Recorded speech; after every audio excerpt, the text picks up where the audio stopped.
Sahabat, apa jadinya jika sepak bola berubah menjadi sejenis agama?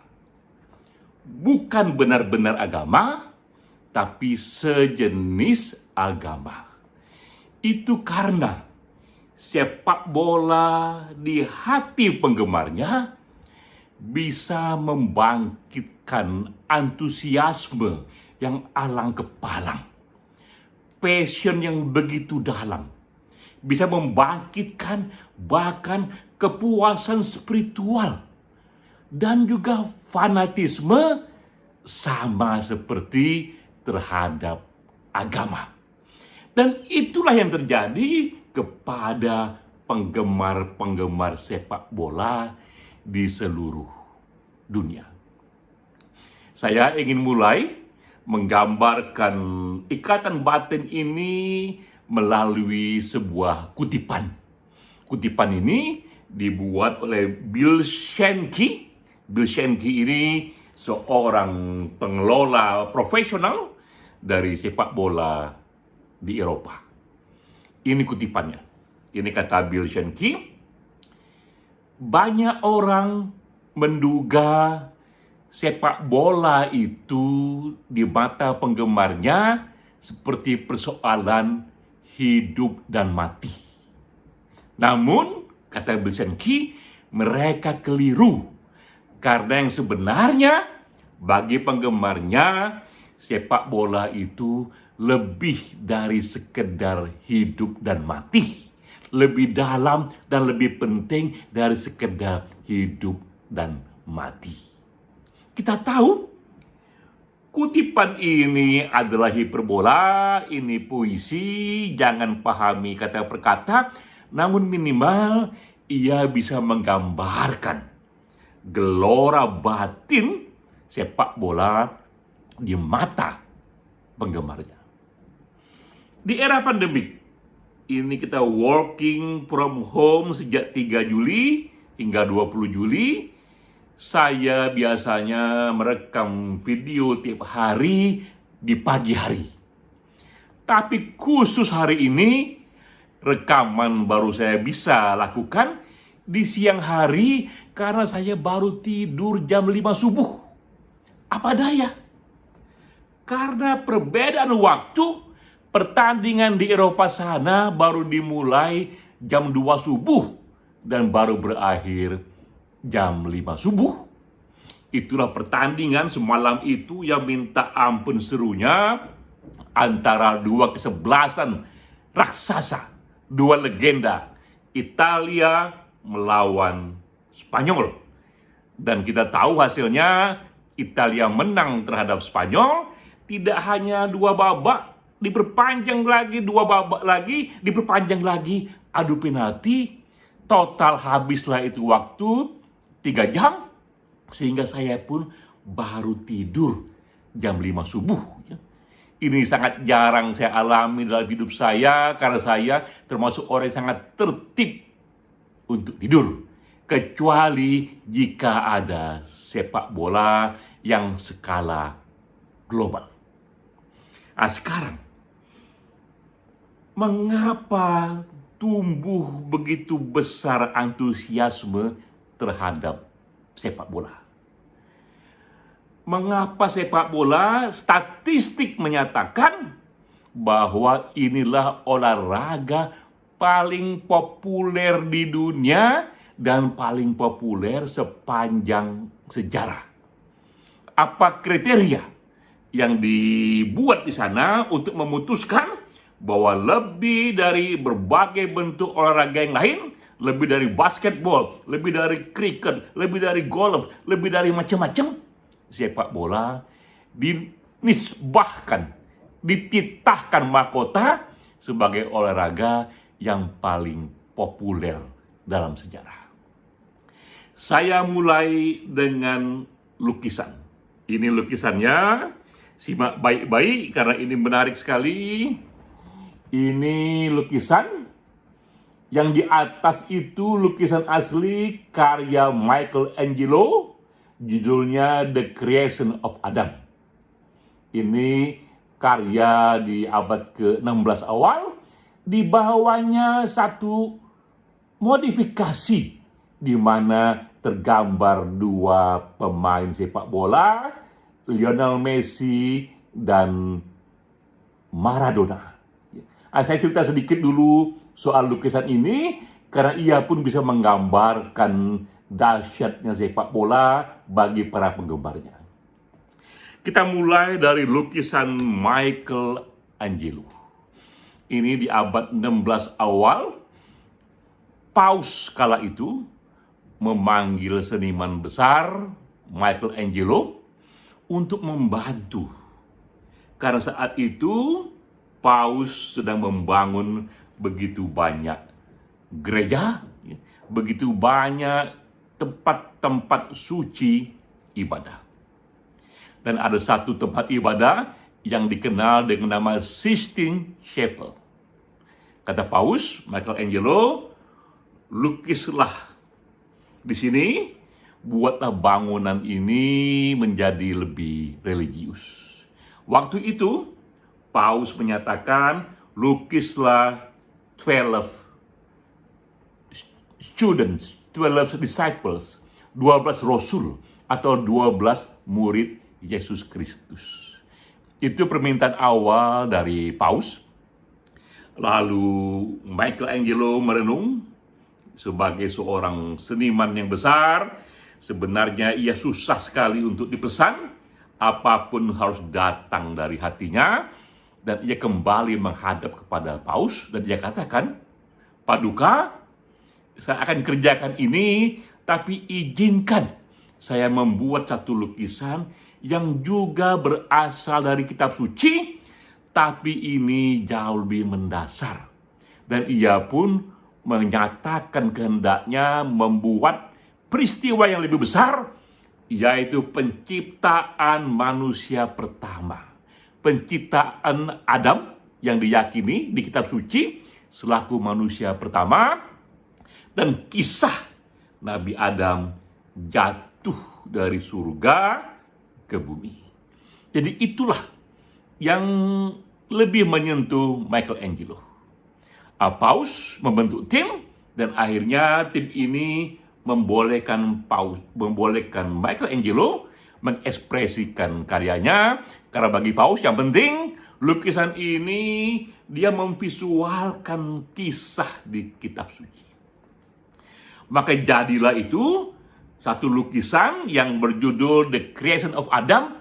Per hari ini dianggap lukisan paling populer dalam sejarah. Dilihat dari begitu banyaknya lukisan ini, dicetak lagi, dimodifikasi, dan disebarluaskan. Tak ada yang menandingi popularitas dari lukisan Michelangelo. Di samping itu juga yang membuat dia unik, karena dia tidak dilukiskan di kanvas biasa, tapi di plafon Sistine Chapel, di plafon sejenis gereja, rumah ibadah, yang luasnya itu 500 meter persegi. Ini kanvas raksasa yang luasnya itu 500 meter persegi, yang minta ampun besarnya. Saya sendiri berkesempatan beberapa kali di sana. Setiap sekali saya hadir menikmati lukisan itu, saya hening, terdiam, dan terasa daya magis dari lukisan sang maestro itu. Yang juga membuat lukisan ini luar biasa adalah filosofi dari Michelangelo. Tiba-tiba ia gambar Nabi Adam di sana secara telanjang, tanpa satu pun helai pakaian. Jika ini dipamerkan di museum biasa, itu hal biasa. Tapi ini lukisan telanjang tanpa satu helai pun ada di plafon rumah ibadah. Maka terjadilah itu kontroversi yang minta ampun dahsyatnya antara pornografi dan seni. Michelangelo dipanggil tim yang dibentuk Paus, dan dia katakan, Paduka, ini adalah visualisasi dari bentuk manusia seasli-aslinya. Ketika manusia belum disentuh oleh peradaban, berarti itu ketika pakaian belum ditemukan. Dan ini bisa menggambarkan kesucian itu, kemurnian itu, tubuh manusia yang telanjang, ini seni. Dan akhirnya melalui perdebatan yang hangat, lukisan itu terjadi. Itu di abad ke-16. Lalu penggemar sepak bola, ini bernama Santiago Barbaito. Dia juga seorang pelukis. Dia hidup di Argentina, di Buenos Aires. Di situ ada stadium sepak bola yang lebih kecil. Ia mengatakan, saya akan memodifikasi gambar Tuhan dan Adam. Di gambar itu Adam sedang menerima sentuhan pertama dari Tuhan yang membuat ia hidup. Ya. Jadi itu awal dari kreasi. Tuhan di atas sana, atau katakanlah ini dewa, menyentuh tangan Adam, dan Adam pun hidup. Tapi apa yang terjadi di kalangan pelukis yang hobi sepak bola? Adam itu ia ganti dengan wajah dan tubuh Lionel Messi, dan Tuhan, atau katakanlah seperti di ekstrim, dan dewa, ia ubah ke wajah Maradona. Jadi ia gambarkan bahwa inilah batin dari banyak orang di Argentina. Lionel Messi sudah menjadi sejenis nabi, dan Maradona menjadi sejenis dewa. Dan itu ia modifikasi murni seperti lukisan Michelangelo, hanya berubah wajah dan tubuh saja. Ini kembali lukisannya. Lalu ditanya kepada wartawan. Wartawan bertanya kepada Santiago Barbaito ini apa makna lukisan ini? Apa maksudnya? Dan ia mengatakan, saya hanya menggambarkan batin penggemar bola di Argentina, bahwa bagi mereka Messi itu sudah seperti Nabi Adam, sejenis nabi, dan Maradona itu sudah seperti dewa. Dan di sini di gambar ini, yang aslinya Tuhan memberikan restu kepada Adam untuk hidup. Di gambar ini menurut dia, Maradona memberikan restu kepada Lionel Messi untuk meneruskan keindahan sepak bola. Itulah situasinya, bagaimana kita melihat besarnya antusiasme ikatan batin para penggemar bola terhadap sepak bola. Sekarang ya, apa kriteria yang disusun oleh para ahli sehingga ia menyatakan resmi sudah ada data statistiknya bahwa sepak bola adalah olahraga yang paling populer di dunia. Ada 10 kriterianya, kita katakan 3 saja. Ya. Kita katakan 3 saja. Pertama, dilihat dari total global fans, jumlah penggemar sedunia. Dari database-nya, berapakah jumlah penggemar sedunia dari sepak bola itu dibandingkan jumlah penggemar sedunia aneka olahraga lainnya. Data menunjukkan yang suka sepak bola ternyata per tahun 2021 ini sebanyak 3,5 miliar manusia. Kita tahu sekarang ini ada total 7 miliar manusia, berarti 1 dari 2 manusia yang hidup suka bola. 50% dari total populasi dunia suka bola. Dengan sendirinya tak ada lagi olahraga yang begitu besar daya tariknya dibandingkan bola. Kedua, ia lihat juga dari seberapa luas olahraga ini dimainkan di begitu banyak negara. Kriket sebagai misal, kriket juga olahraga yang minta ampun dahsyatnya, tapi itu majoriti hanya di India. Ya. Tapi sepak bola, ia dimainkan di 200 negara. Pun itu ada data statistiknya, dan total jumlah pemain sepak bola dihitung sebanyak 250 juta pemain sepak bola di seluruh dunia. Juga dilihat dari skala negara dan jumlah pemain yang ada, tak ada yang menandingi sepak bola. Nah, ketiga kriterianya adalah TV viewers. Ketika olahraga itu eventnya tampil menjadi program utama di televisi, berapa banyak penontonnya itu. Pun ini ada data statistiknya. Jadi kita lihat ketika terjadi final Piala Dunia 4 tahun sekali, di finalnya, di event itu tak pernah ada penonton TV yang lebih besar penontonnya ketimbang penonton sepak bola final Piala Dunia. Tercatat sekitar itu pula 3,5 miliar manusia menonton itu di satu momen, satu waktu di seluruh dunia. Di momen 90 menit itu, semua mata di seluruh dunia, separuh penduduk dunia sedang ada di depan televisi.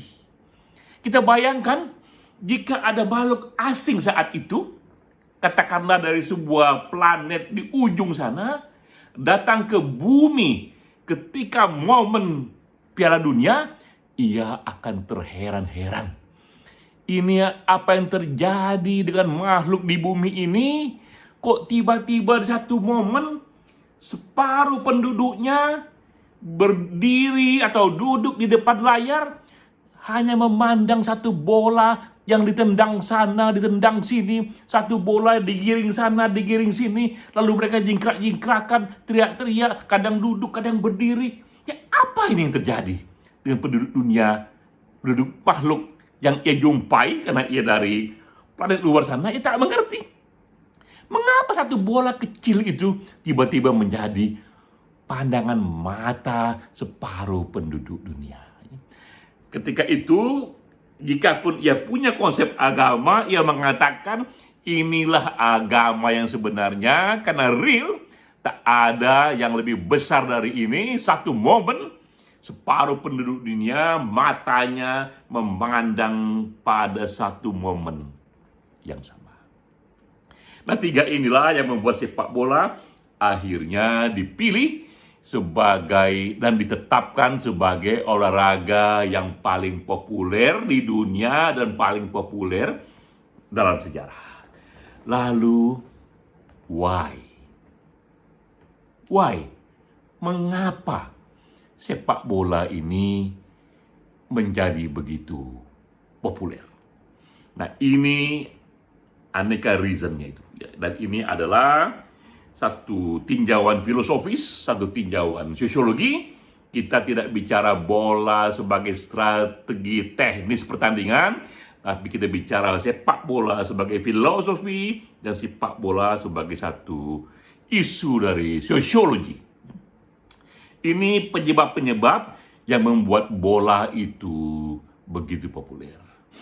Pertama, dikatakan di sana bahwa sepak bola pun ia sama seperti agama, ia punya ritual-ritual yang dilakukan secara reguler. Ritual itulah yang membuat sepak bola itu terus-menerus dia mengalami sosialisasi di kepala manusia.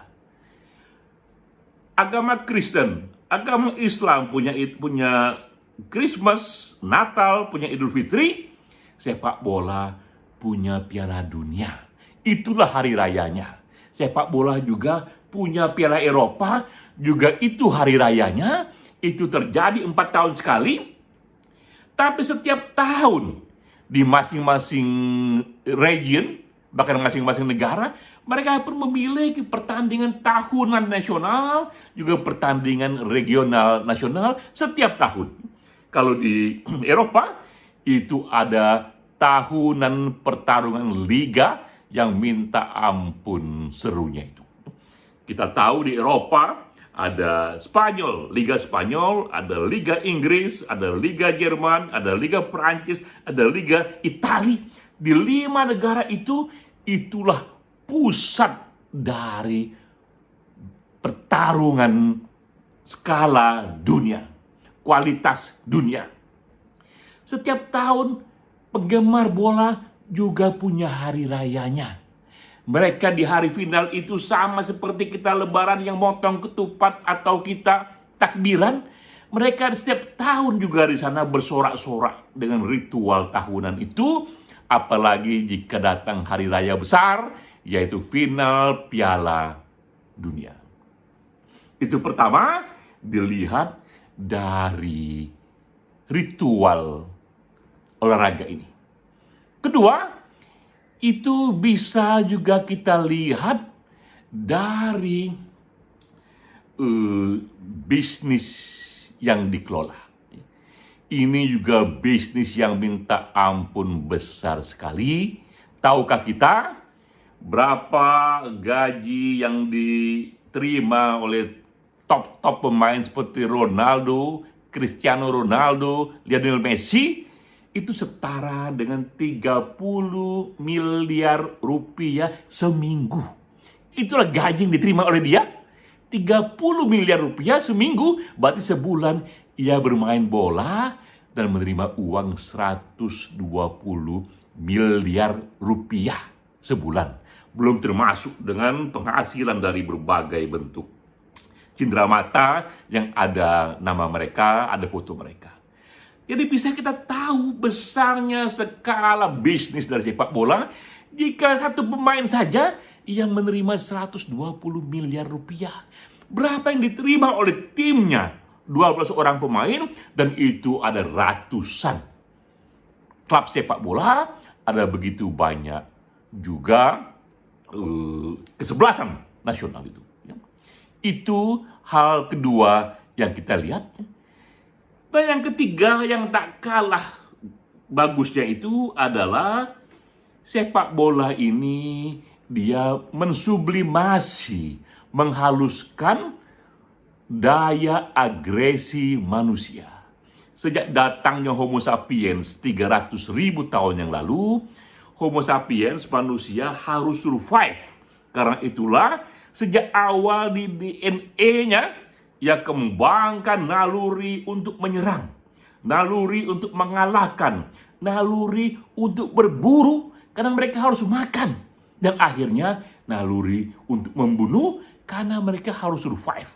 Itulah bentuk agresi manusia yang sudah tersimpan di DNA Homo sapiens sejak nenek moyang kita. Lalu datanglah berbagai jenis pertarungan, akhirnya sampai juga pada sepak bola yang mensublimasikan agresivitas itu, yang menghaluskan bentuk kompetisi itu, sehingga ia disalurkan menjadi pertandingan di lapangan hijau. Tapi tetap ada di sana jejak-jejak agresivitas manusia, tetap ada di sana juga semangat kompetisi. Apalagi ini olahraga yang minta ampun sudah tuanya. Kalau kita lihat sejarah dari sepak bola ini, memang sepak bola modern dia diciptakan sekitar 150 tahun yang lalu, di abad 19 awal ya. Tapi evolusinya, orang menendang-nendang benda bundar ini sudah ada sejak abad ketiga sebelum Masehi di Cina, juga ditemukan juga di Yunani. Jadi sudah sejak abad ketiga sebelum Masehi, nenek moyang kita sudah memainkan apa yang kemudian menjadi the mother of football. Lalu melalui evolusi, jadilah ia pertarungan sepak bola seperti sekarang ini. Jadi kita lihat, tiga itulah yang membuat sepak bola menjadi begitu populernya, karena ia ada ritus-ritus agama yang semacam agama yang dilakukan setiap tahun, dan juga ia juga mengekspresikan bentuk agresivitas manusia dalam bentuk yang sangat halus, yang enak ditonton, juga kental sekali nuansa bisnisnya. Apa yang terjadi? Jika satu olahraga ini begitu menguntungkan secara bisnis, karena begitu banyak penontonnya, yang terjadi, mereka yang ahli di luar sana mengemasnya lagi dan lagi, mengundang para ahli lainnya, ahli seni, ahli psikologi manusia, sehingga membuat game itu semakin digemari. Karena tinggi dan kental, tak hanya antusiasme penggemarnya, tapi juga nilai bisnisnya. Sehingga makin lama, justru sepak bola makin populer. Nah, sekarang ini di era pandemik 100% kita working from home. Ini berkah pula, satu kebetulan pula, terutama bagi penggemar bola, bahwa di momen ini terjadilah itu Piala Eropa yang sebenarnya 4 tahun sekali, dan momennya, pertarungannya pas di bulan Juli pula, di bulan ketika pemerintah menerapkan PSBB darurat. Dan kita memiliki satu hiburan yang luar biasa, satu ritual olahraga yang luar biasa, karena dari televisi kita bisa nonton live show pertarungan sepak bola Piala Eropa. Nah, sekarang sudah ini tanggal 7 Juli, sudah selesai itu semifinal. Kita tinggal menunggu finalnya. Mungkin Italia lawan Inggris atau Italia lawan Denmark, tergantung siapa yang menang pada kubu semifinal lainnya. Dan kita menanti final sepak bola Eropa itu yang 4 tahun itu dengan hati yang berdebar-debar. Bagi para penggemar bola, menanti final sepak bola untuk event sebesar Piala Eropa itu seperti kita menunggu kekasih. Hati kita berdebar-debar. Apalagi ketika kita menyaksikan pertarungan itu, kita pun bisa melonjak kegirangan, kadang duduk, kadang berdiri, yang orang tak akan paham jika ia tidak benar-benar menggemari sepak bola itu. Sahabat, saya Denny J.A. Ini hari kelima working from home, dan ini juga video kelima yang saya buat karena saya sudah berkomitmen 100% kerja di rumah ini, 1 hari 1 video. Kerja di rumah tetap tak menghalangi kita untuk juga tetap kerja kreatif. Salam.